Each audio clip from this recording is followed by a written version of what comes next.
I'm Wendy. I'm Loves. So I interviewed Loves about her life in Amman. And then basically what I get from her is that she sees people there like with a lot of hardship because there are a lot of poverty and there's a high wealth disparity there. So basically I picked this quote: people in Amman are imaginative because they have so much less. Because I think this quote really shows even though they have their poverty in Amman, people there still are happy and they're imaginative. Yeah, and Wendy told me about her experiences growing up in Hong Kong, and especially like the fact that there are a lot of mainlanders that come into Hong Kong and they do a lot of shopping and there's a lot of gentrification, and so cost of living is really high. Hospitals are like underfunded, and so I made these signs to kind of just get at, I don't know, like how complicated things are in Hong Kong, especially because they still don't have independence from China, and that's still an issue. So yeah. Can you read them? Oh yeah. So one of them says restrict mainlanders, participate in government, stop gentrification, and demand Hong Kong's independence.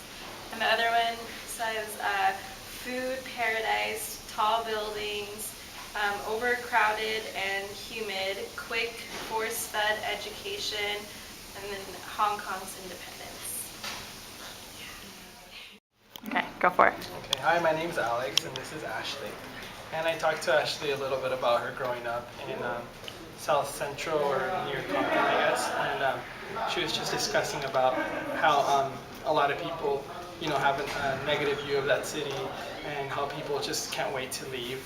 And she was just stating that positive actions break stigmas, and I guess that's where I'm going with my sign, that if people just try to break that stigma up instead of leaving the cities, maybe stay there and help the community to change the view so other people have a better perception of that city.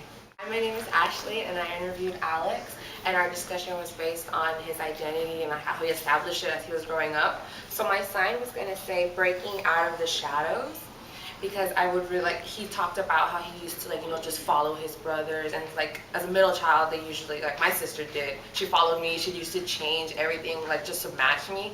So he grew up just following what others and following expectations.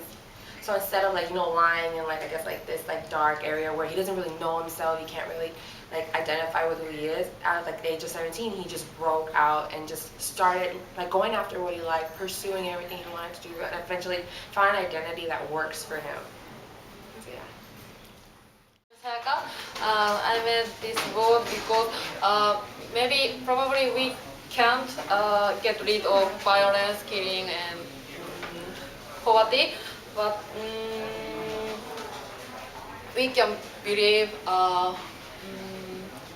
we can change them into something good. That's all. I'm Devin. I made this sign because I feel as if the country shouldn't care more than the city. I feel like they should care equally.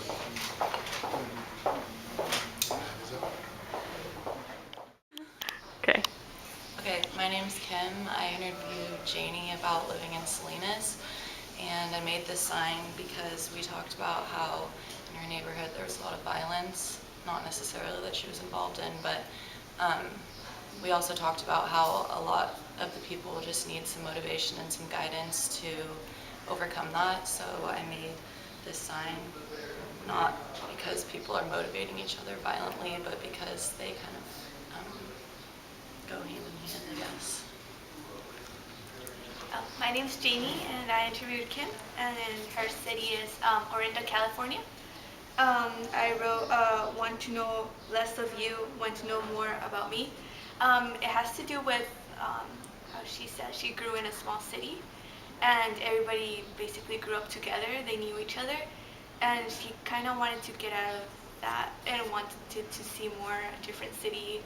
And yeah, I put hashtag small city problems just because everybody knows when it's on Twitter, and pretty much everybody knew in her city what